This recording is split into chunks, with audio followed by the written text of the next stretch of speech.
আমরা যদি কেউ ফাজলামি করে কাউকে কবুল বলি তাহলে কি বিয়ে হয়ে যাবে? স্কুল কলেজে ছেলেফেলেরা অনেক সময় দুষ্টম করে এই কাজ করেন। দেখুন, ফালাফুন জিদ্দুহুন্না জিদ্দুন ওয়া হাজলুহুন্না জিদ্দুন। নবী সাল্লাল্লাহু আলাইহি ওয়াসাল্লাম বলেছেন তিনটা কাজ হাসতে হাসতে করলে যা হবে সিরিয়াসলি করলেও তা হবে। এর ভিতরে একটা হলো বিয়ে।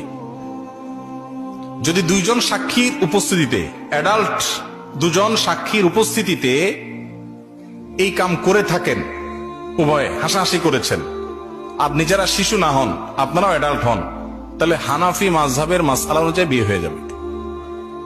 বলবেন হুজুর মোহরটা ঠিক করি নাই। মোহর অটোমেটিক সেট হয়ে যাবে, কিন্তু বিয়ে হয়ে যাবে। খুব জটিল। এখন অনেক সময় আমরা ফাজলামি করি। এখন কেউ নাটক সিনেমাতে অভিনয় করার জন্য করছে, সেটাও যদি দুজন সাক্ষীর সামনে করে, ওই ব্যাকল জানে না যদি আবিয়াত্তা হয়ে থাকে বিয়ে হয়ে যাবে, আর যদি বিবাহিত হয় তাহলে তার কোনো উপায় নেই।